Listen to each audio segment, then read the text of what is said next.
Well, the election's over. Unless you're a Calvinist, then every day is election day. Or if you're from Arizona. But I, for one, am grateful, and not just for all the SMS blasts to go away. Although it was pretty cool bragging to my friends that Elon was personally texting me. I'm also grateful that God's will was done. I know, God's will is always done in the ultimate sense, especially if you're this guy. How does he keep getting in here? Specifically, I'm grateful that God has shown mercy to our country, as he often does. That's not a partisan statement, but a realistic one. We could have had weeks of riots, recounts, and krakens, and instead we had a pretty straightforward landslide. It's also a statement about what's at stake.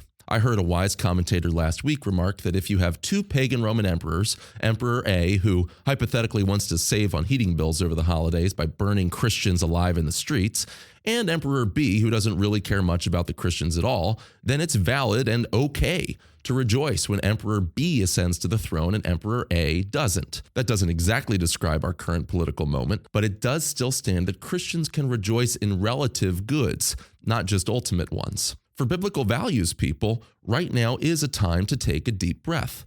Also for squirrels across the country. But then what? Well, now is also the time for Christians to get to work. Surviving election season's just the first step.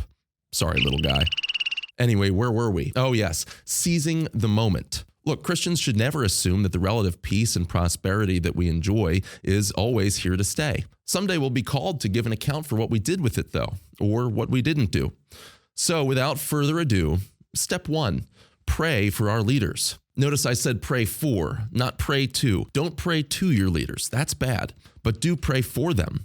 This should go without saying, but the Bible actually makes the point of saying it pretty often. Paul tells us in 1 Timothy 2 both to pray for the conversion of governmental leaders and for them to rule in such a way that results in the prosperity of the church. A friend of mine not only prays for their local politicians at their church services regularly, but then sends them a nice formal letter from the church letting them know that they've been prayed for. They also enclose 2 coupons for 10% off your next tithe. Okay, I might have made that last part up. But if you're that guy who just wants to be so gospel-centered that you never bring up anything that's happening in the broader culture, don't forget, as Jesus warned, the things that make for your peace.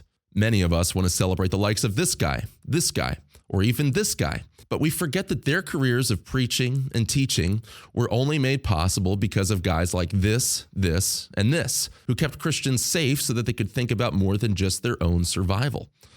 For those of you only listening on the audio version, let me help you out. Reformer, swearing reformer, Calvin again, Crusader, wall-eyed Crusader, and the mustache that's the bane of jihadists worldwide.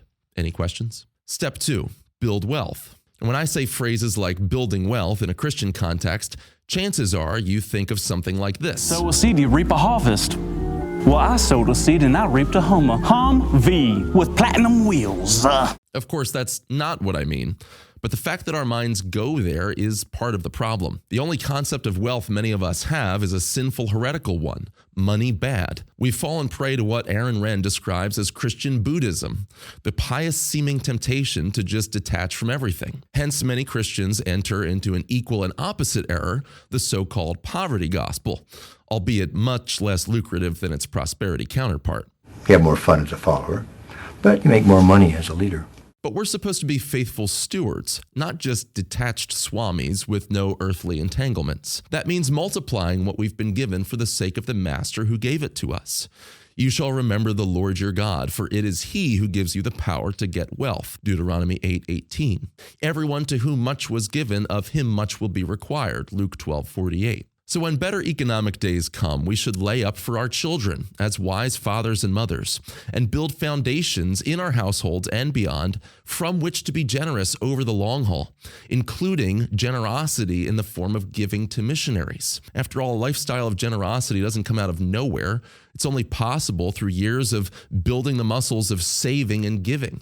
By the way, there are some missionaries that do need your support, and you can see them over at abwe.org/prefield. Step 3, preach the gospel. As Christians, we should always have our eyes open to the harvest, and right now it's all around us. For instance, we already know that the nations are coming to us. There's real opportunity there. But there's also real opportunity on the American right itself.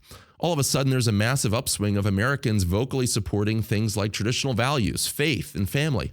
who see this present moment as some sort of battle between good and evil, whatever that means. I've personally seen unbelievers who weren't open to the gospel in the past change their tune now because they're part of a broader movement that's at least willing to pay lip service to Christianity. All of that is a huge open door for us. And I know it's cliche, but let's really be intentional with the gospel now. Of course, this is a two-edged sword.